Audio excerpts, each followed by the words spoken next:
Hello, everyone. So today I just want to go over our schedule for the week and then um, go over a couple parts of the handout packet. It's all going to be review. I normally introduce a few new things for the second paper, but I think because the end of our semester is going to be a bit condensed, let's just focus on doing what we already know how to do and doing it well so that you can finish out the course strong. So this week, you should be continuing to research, starting to draft, developing an argumentative thesis that a reasonable person can disagree with. They look good so far, what I've seen, so keep going in that direction. And then a lot of the focus for this week, it's going to be under week number 12 here, is the critical thinking discussion based assignments. And so you're going to have two readings, Arranged Marriage in India and Dreaming in Chinese. And then you're going to have a couple of short videos to watch for each. So for the first reading, Arranging Marriage in India, at the end of the text, there's questions and they're under different headings. So do number 1 under the heading Evaluating, and number 1 and 2 under the title Extending. And then for the videos here, it's just watch the videos. They're usually only about 5 minutes. And for each one, write a paragraph on what you found interesting. For Dreaming in Chinese, rules to follow, rules to break, read the attached document, and answer these questions. And then these are two very short news videos about things going on in China right now. The social credit score and the Uyghurs, and something I just think it's good to know about. We're not going to be able to go as into depth on some of these cultures as we would in the classroom, but I still want to at least touch on them for the critical thinking portion of the class. Okay, so that's what's due this week. Also, this video will be posted here sometime today, and you'll just need to, like before, list 5 facts from this video. Okay, so let's go to your handout packets and some quick review. Don't forget, purpose is to sway the reader. After it might be helpful to think through the other side of the issue to be able to create a more effective argument. Make sure it's arguable and that a reasonable person could disagree with it. And it'll be in the same format as the previous paper with 5 pages and a works cited. 7 sources, at least 4 of them have to be academic journals. Easiest to go all 7 academic journals. If any of them are not, you have to test them for trustworthiness. And that's on page 5 of your handout packet. The thesis stuff we went over is on page 6. And so I now want to review, as you start drafting, how to craft your paragraphs. It's been a little while since we've done this, so just some quick review. I'll go through it quickly. If anyone needs more help, please contact me. I'll do what I can. So first, evidence is your quote, your statistic, your paraphrase, etc. Analysis is the separation into constituent parts for individual study, or what I like to say, breaking it down. What does it mean? Why is it important? Evaluation, how does it connect to the bigger picture? How does it connect to the subject or study? And then actually this shouldn't be here. It should say connect back to the thesis, right? And sometimes evaluation and analysis can blend together. Sometimes evaluation and connecting back to the thesis can blend together. As long as all the parts are clearly there, it is fine. Okay, so each paragraph starts with an introduction to the idea being discussed, and it needs to be a sentence or phrase that is not does not need to be cited. Okay, so something general, very general, and does not need to be cited. I'll show some examples of that. And don't forget, if I go through your paper and I only read the first sentence of each paragraph, I should have a really good idea of what your paper is about. So that's why introduction sentences are important. They introduce the idea for that paragraph. So then we have your evidence. We have your quote, your paraphrase, your statistic. And don't always, remember, as you put quotes in your paragraphs, see, here's a quote down here. Remember, you always need a phrase leading into that quote. It could be according to Dory's, comma, and then your quote. But you need something leading into the quote. Otherwise, you're just using someone else's work. You need to add part of you to that. In this case, a clause leading into it. After you have your fact, your evidence, your paraphrase, your statistic, break it down for your reader, explain what it means, why is it important. Imagine, you've done all this research and you know what it means, why is it important. You need to contextualize that for your audience. Explain that. And then how does it connect to the larger subject?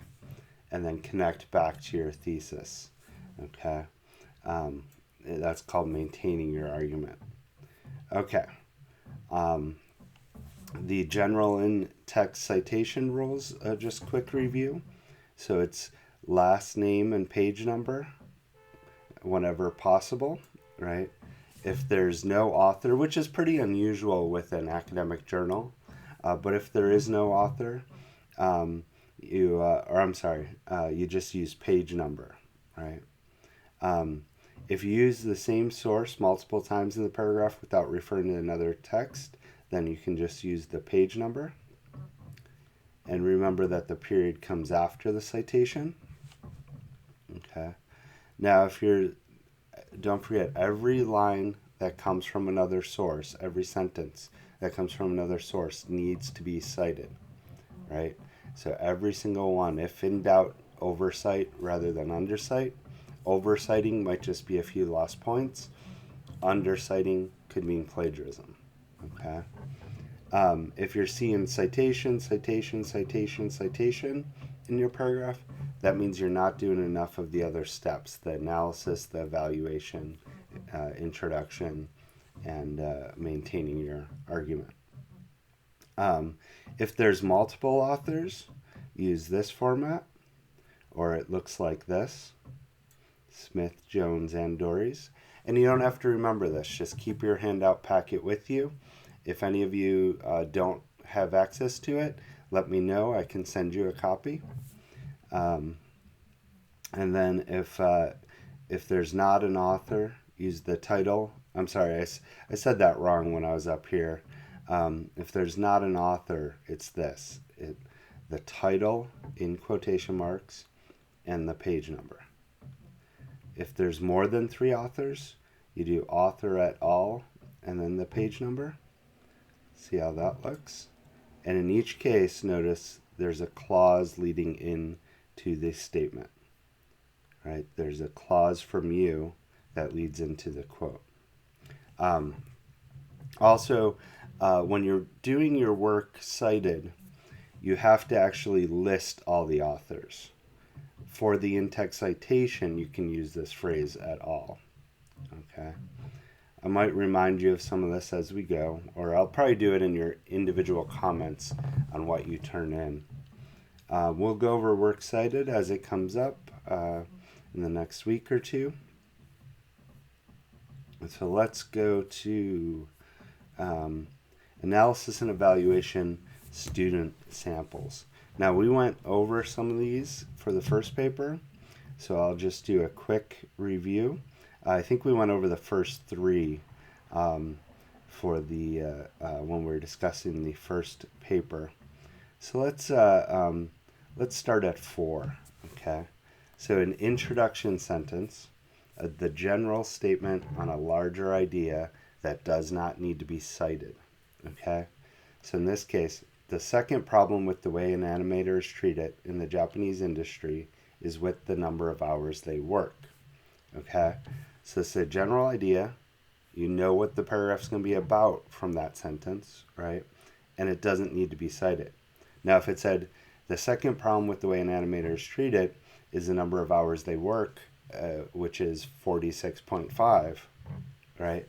That needs to be cited, so that wouldn't work. But they kept it general enough there that it leads in, it gives you an idea of what the paragraph's about, and it doesn't have to be cited.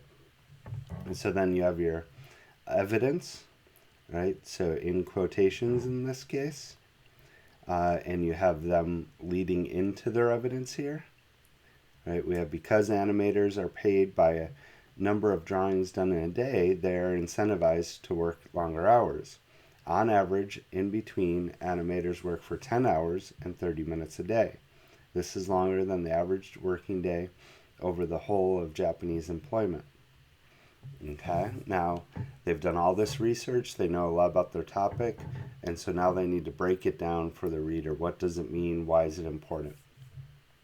So they say, in the United States, working, and this, I'm sorry, this was for the compare and contrast paper, but still it gives you an idea of how to do this. So in your papers, don't compare it to the United States. This is an example for the compare and contrast paper. In the United States, working more than 40 hours a week is seen as a lot, and these people are working anywhere from 60 to 70 hours a week. Normally, working this much wouldn't be seen as a problem because the animators who entered into these positions knew what they would expect in terms of wages. Okay? So that's analysis and evaluation kind of tied together there. And it is explaining the importance of that evidence, right? And then maintain thesis, clearly connect paragraph to thesis. When people are working this much and make less than the equivalent of minimum wage, it becomes a humane issue. Okay, so you can imagine, we don't know their thesis, but you can imagine it has something to do with inhumane conditions or tough conditions for the worker. And that last sentence should always, if you read that last sentence, you should have a good idea of what their thesis was. Okay, let's look at another one. Let's see. How about, let's go to, you can read through these on your own. We'll do 6 here. So an introduction sentence, general statement on larger idea that doesn't need to be cited. The biggest offender of homophobia thus far has to be the conservative legislation that is currently enacted in Russia. Okay, so it's a very general phrase, doesn't need to be cited. If it talked about what was on page 37 of that legislation, then it would need to be cited and wouldn't work as an introduction. But as long as it's general enough, then it works. And you know what this paragraph's going to be about, right, from that sentence, so it works as a strong introduction sentence. Evidence, your fact, quote, paraphrase, statistic, excuse me, with a clause before it. At the top of the list is the anti-gay propaganda law. This law intends to prevent the exposure of minors to non-traditional sexual relations. Okay, so we have this new law that claims to be protecting minors. Right?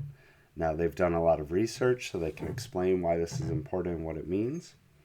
Since the legislative body has decided that same-sex relationships and the depictions of them are dangerous to children, LGBT people are made out to be insidious threats to the youth. Okay, so that's why it's important, is because when legislation frames it in this way, it demonizes a group of people, right? Okay.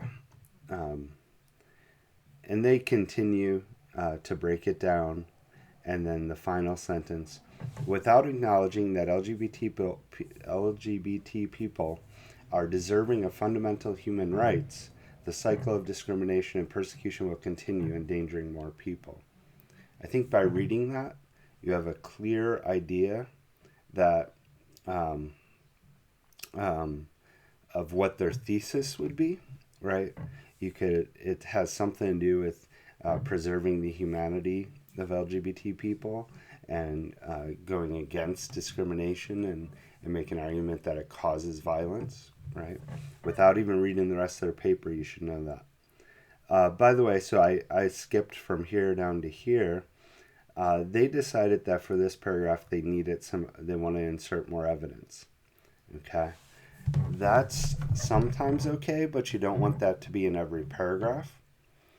Usually, so most paragraphs you want 1 to 3 sentences of evidence. Usually, though, 1 or 2. Rare circumstances, a third. But the key with evidence is each piece of that evidence needs to be fully broken down. And so usually when people insert 3 pieces of evidence, they can't break that down fully for their reader without making a monster paragraph. So usually your evidence, 1, 2 sentences. Okay?